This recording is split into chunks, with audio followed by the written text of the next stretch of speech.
After Jesus died, 7 shocking things happened instantly. At the exact moment Jesus took his final breath, the world trembled. The sky turned black. The ground split apart. Something beyond human comprehension unfolded. This was no ordinary death. This was the most earth-shattering moment in history. And yet, most people today have no idea what really happened. What if I told you that the very forces of nature responded to his sacrifice? That unseen realms collided? That signs, terrifying and undeniable, shook even the most hardened hearts? Imagine standing there, watching the sun vanish, feeling the ground quake beneath your feet. Would you believe your eyes? Or would you question everything you thought you knew? In this video, you will uncover the 7 supernatural events that proved Jesus' death was unlike any other. These events were not random. They were divine messages, warnings, revelations, each one carrying a meaning so profound, so terrifying, that even the Roman soldiers, hardened warriors of the greatest empire, were left trembling. Why did the temple veil, thicker than a man's hand, rip apart from top to bottom? Why did graves burst open, releasing the dead back into the city? Why did an earthquake shake the very foundations of Jerusalem at the precise second Jesus died? If you've ever doubted the power of the cross, this will change everything. If you've ever wondered why Jesus' death mattered, you're about to find out. This isn't just history. This is a wake-up call, a revelation of God's ultimate plan for humanity. Are you ready? Because what you're about to hear might shake your soul. 1. The darkness that covered the land. Imagine standing in Jerusalem, beneath a sky that should have been bright, clear, filled with warmth. It was noon, the hour when the sun blazed at its peak. Yet, in an instant, everything changed. Without warning, the light disappeared. A thick, suffocating darkness swallowed the land. Not the gentle dimming of dusk, not the passing shadow of a cloud, but a deep, unnatural blackness. A void so complete, so absolute, that even torches flickered weakly, struggling against the weight of it. People froze. Conversations stopped mid-sentence. Markets fell silent. The sounds of daily life, hammers striking nails, children laughing, merchants calling out, were replaced by something else. Fear, unease, whispers of dread. Mothers clutched their children. Men looked to the sky, eyes wide, breath shallow. Some whispered prayers. Others muttered curses. Hearts pounded. No one could explain it. Some claimed it was an eclipse, a cosmic event beyond human control. But there was a problem, a fatal flaw in their reasoning. The Jewish Passover always took place during a full moon. A total solar eclipse was impossible. This was something else, something greater, something divine.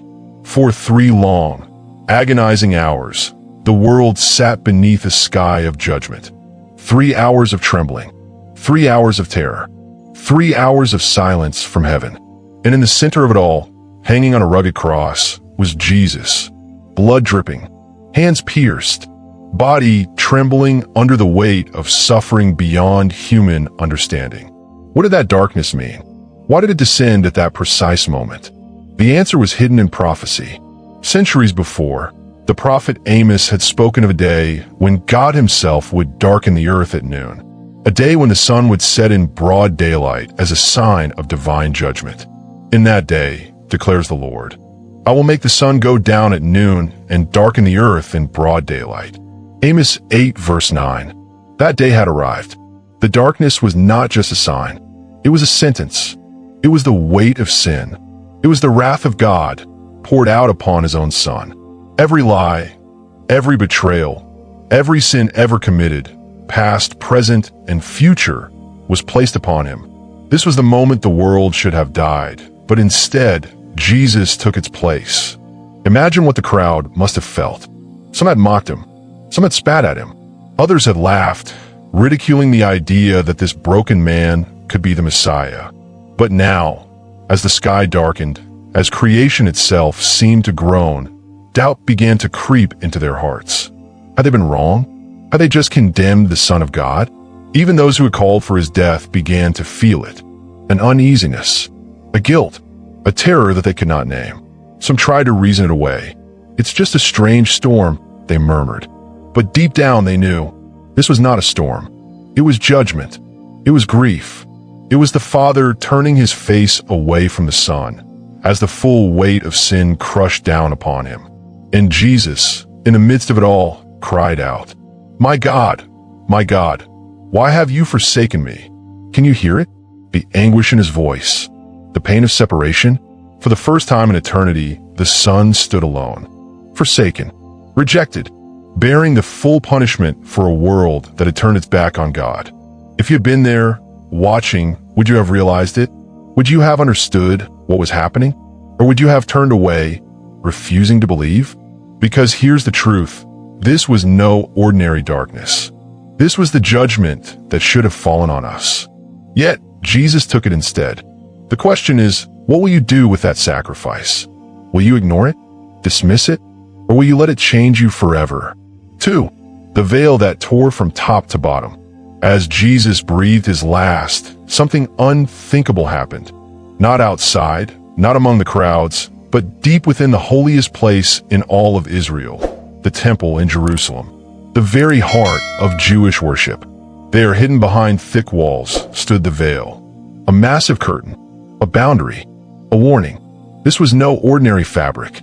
It was woven from the strongest materials, 60 feet high, 30 feet wide, and as thick as a man's hand. It separated the Holy of Holies, the dwelling place of God, from the rest of the temple. No one, except the high priest, could enter. And even he could do so only once a year, on the Day of Atonement, after strict purification. To step beyond the veil without permission, instant death. 4 generations, this was the law. This was the way of worship. God was near, yet unreachable. Present, yet hidden. But at the exact moment Jesus cried out and surrendered his spirit, everything changed.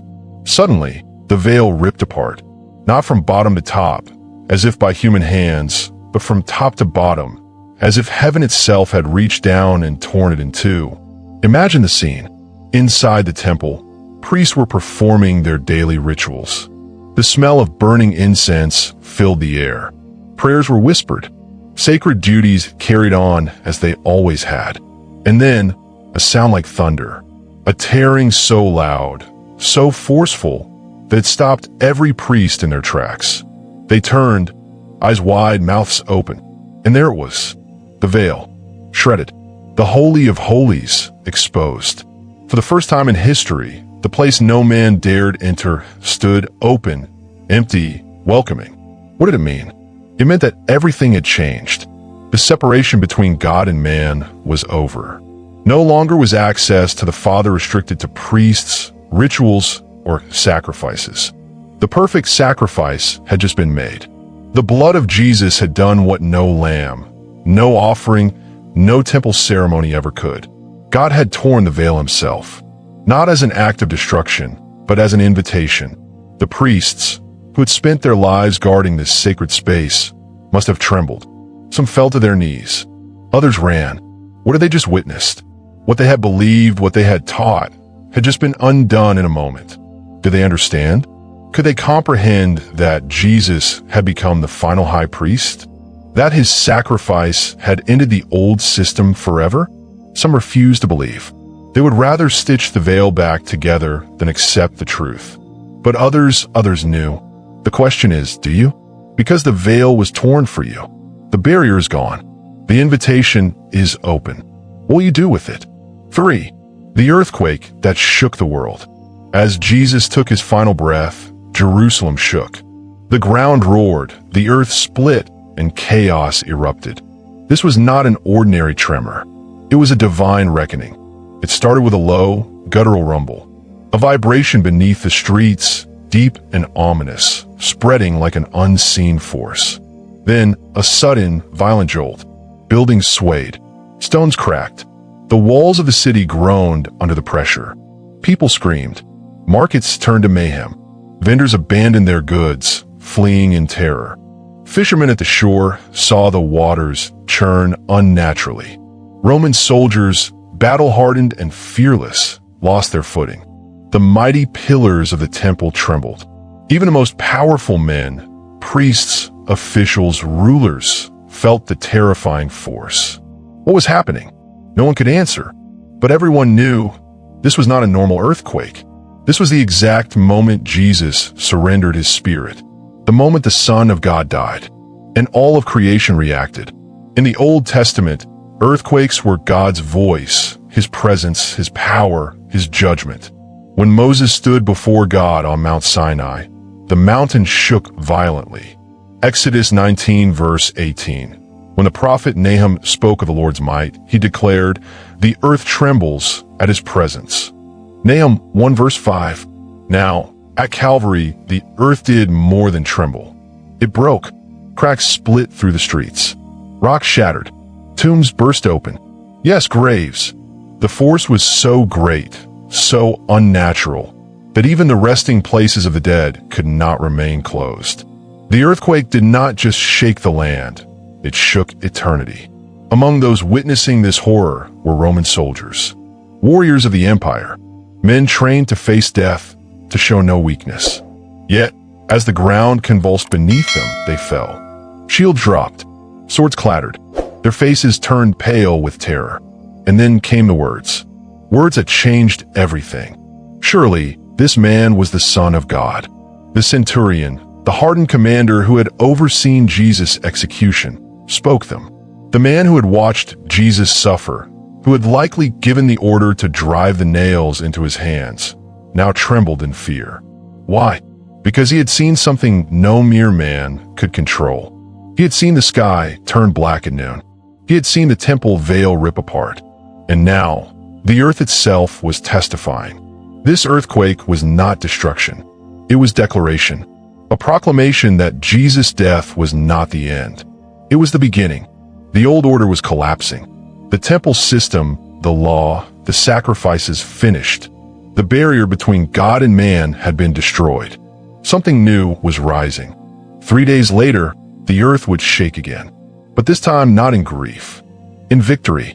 The question is, do you feel the shaking? Do you see the signs? Or will you ignore them, just as many did that day? Because the ground still trembles. The truth still stands. And Jesus is still Lord. 4. The tombs opened and the dead rose. What if the dead did not stay dead? What if, at the very moment Jesus died, tombs cracked open and those long buried walked among the living once more? This was no legend, no metaphor. It happened. The world had already witnessed 3 terrifying signs. The sky turned black. The temple veil tore. The ground shook violently. But what came next was beyond belief. Imagine walking through Jerusalem that day. The streets still trembling from the earthquake. People screaming, running. The temple in chaos. Dust rising in the air. And then, something impossible. Graves, once sealed by stone, now lay open, and from them figures emerged. Not ghosts, not illusions, but real, physical people, the righteous dead, those who had lived in faith long before this moment, now returned.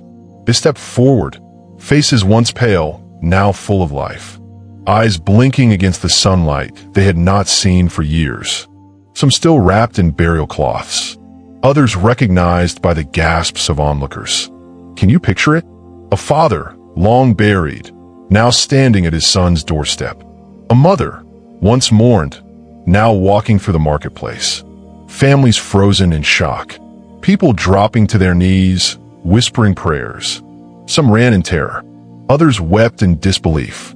Because this was not supposed to happen. This was not just another miracle. This was a message. A prophecy fulfilled. A sign that death itself had been defeated. Jesus had not even risen yet, but his victory over the grave had already begun. Centuries earlier, the prophet Ezekiel had spoken of a time when dry bones would rise again, when God's people would be restored. Now that time had come. Jesus had declared, "I am the resurrection and the life." And now, as he breathed his last, that truth became visible. The religious leaders, those who had condemned Jesus, now faced a horror they could not ignore. They had silenced him. They had mocked him. But now, the very earth, The very tombs were speaking for him, and they had a choice. Would they finally believe? Would they fall to their knees and repent? Or would they cover their ears, close their eyes, and refuse to see? Some chose to deny it, to blame the earthquake, to call an illusion. But how do you explain the walking dead? How do you dismiss the testimony of hundreds, perhaps thousands, who saw them? This was only the beginning. These resurrected saints were a preview, a foreshadowing of what was to come 3 days later, when Jesus would walk out of his own tomb, never to die again. And even more than that, it was a glimpse of our future, because the power that raised them will one day raise us. The same Jesus who conquered death has promised, "Whoever believes in me will live, even though they die." The question is, do you believe it? Because if tombs open once, they will open again. And when they do, where will you stand? 5. A Roman centurion recognizes the Son of God. What does it take to break a hardened heart? What happens when a man trained for war, a man who has seen death, brutality, and suffering, suddenly realizes he has made the gravest mistake of his life? This was no ordinary man. This was a commander, a battle-hardened warrior, a leader of 100 soldiers under the most powerful empire in history. He had seen men die before. He had heard their last breaths, their cries, their curses. But this was different. From the beginning, he had been there. He had watched Jesus dragged through the streets. He had seen him beaten, mocked, crowned with thorns. Perhaps it was even his own hand that had driven the nails into Christ's flesh. To him, Jesus was just another criminal, just another condemned man, no different from the thieves hanging beside him. Until everything changed. As the sky darkened at noon, he looked up. Confusion filled his mind. This wasn't right. As the earth quaked beneath his feet, he stumbled. Fear crept into his bones. This wasn't natural. As the veil tore in the temple, he saw the terror on the priests' faces. This wasn't coincidence. And then Jesus spoke, not with curses, not with anger, but with authority, with love, with finality. It is finished. And he gave up his spirit, not in agony, not in defeat, but in complete surrender. Something broke inside the centurion at that moment. This was no criminal. This was no ordinary man. The soldiers who had mocked Jesus now stood in silence. The ones who had laughed as he suffered now fell to terror they couldn't explain. And then, the words that would change everything spilled from the centurion's lips. Surely, this man was the Son of God. Not a prophet, not a teacher, not a rebel. The Son of God. This declaration from the mouth of a Roman soldier was earth-shattering. This was a man who had pledged loyalty to Caesar, a man who lived under an empire that worshipped many gods, a man who had been part of an execution squad, now bowing before the truth. This moment wasn't just about recognition. It was about redemption. This soldier, who had played a role in the crucifixion of Christ, was now the first to publicly declare his divinity. Think about that. Not a disciple, not a religious leader, not even one of Jesus' followers, but a Roman executioner. The very ones who had pierced his hands, driven the spear into his side, and cast lots for his clothing were now the first to fall in fear. And yet, Jesus had already prayed for them. "Father, forgive them, for they do not know what they are doing." Did the centurion realize at that moment that Jesus' words had included him? Did he understand that the forgiveness of the very Son of God was now being offered to him? Imagine being that soldier. One moment, you are carrying out an execution. The next, you are staring into eternal truth. One moment, you are part of history's greatest crime. The next, you are face to face with the mercy of God. What do you do? Do you fall on your knees? Do you weep? Do you try to take back what you have done? The centurion had been a man of war, but now, for the first time, he felt defeated, not by an army, not by an enemy, but by the overwhelming power of truth. If a Roman soldier, a man who crucified the Lord, could be redeemed, then what does that mean for you? Because if he could recognize Jesus in that moment, so can you. The question is, will you? 6. The crowd that once mocked him now wept in fear. What does it take for a crowd to change? What happens when the same voices that once screamed, "Crucify him," now tremble in fear, their hearts pounding with regret? Jerusalem had been alive with celebration. It was Passover, the most sacred time of the year. Pilgrims filled the streets. Families gathered. The air was thick with the smell of roasted lamb, the sound of merchants calling out, the echo of prayers rising toward the heavens. But then something shifted, something dark. The crowd that had once followed Jesus, that had witnessed his miracles, had turned against him. "Crucify him," they had shouted. "Let his blood be on us and our children." They mocked him, laughed at his pain, dared him to come down from the cross. But now, the sky turned black at noon. The sun, the very light of the world, vanished. The ground shook violently. People stumbled. Buildings cracked. The temple veil torn in two. And then, the dead walked among them.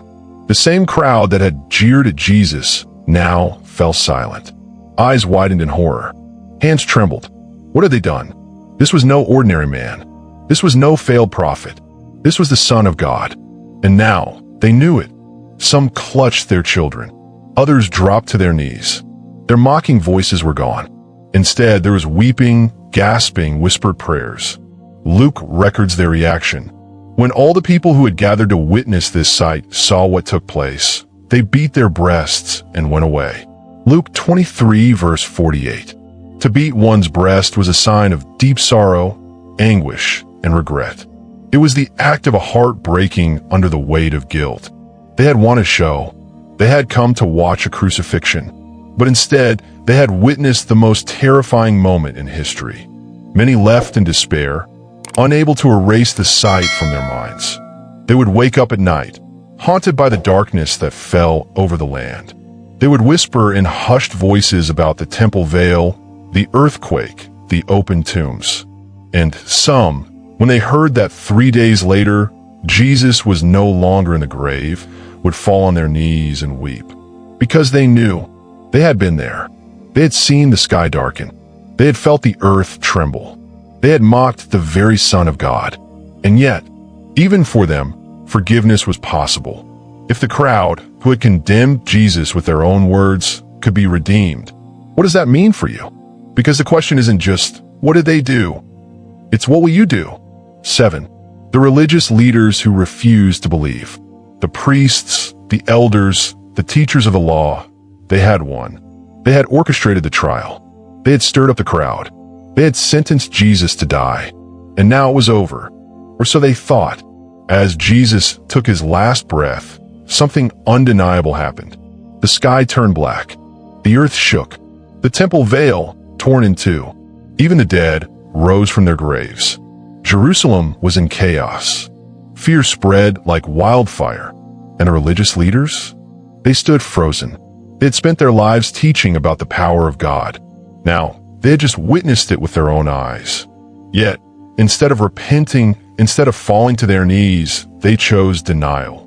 When the soldiers came with news of the resurrection, they were shaken. These were Roman guards, hardened men, not given to panic. Yet, they stood before the priests, trembling, stammering. The tomb, it's empty. The very thing the leaders had feared had happened. But instead of asking, what does this mean? They asked, how do we stop this? They bribed the soldiers. They told them to lie. Say his disciples stole the body while you were asleep. A weak excuse. A desperate attempt. A cover-up.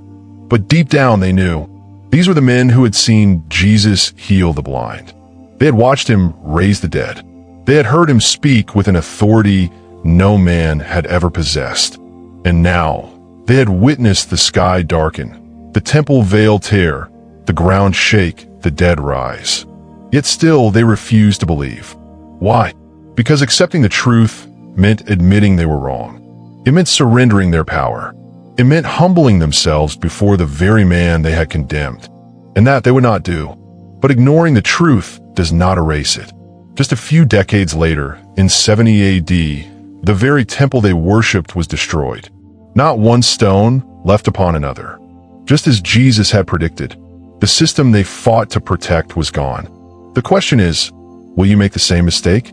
Will you harden your heart, refuse to see, turn away from the truth? Or will you surrender, humble yourself, and believe? Because the truth remains.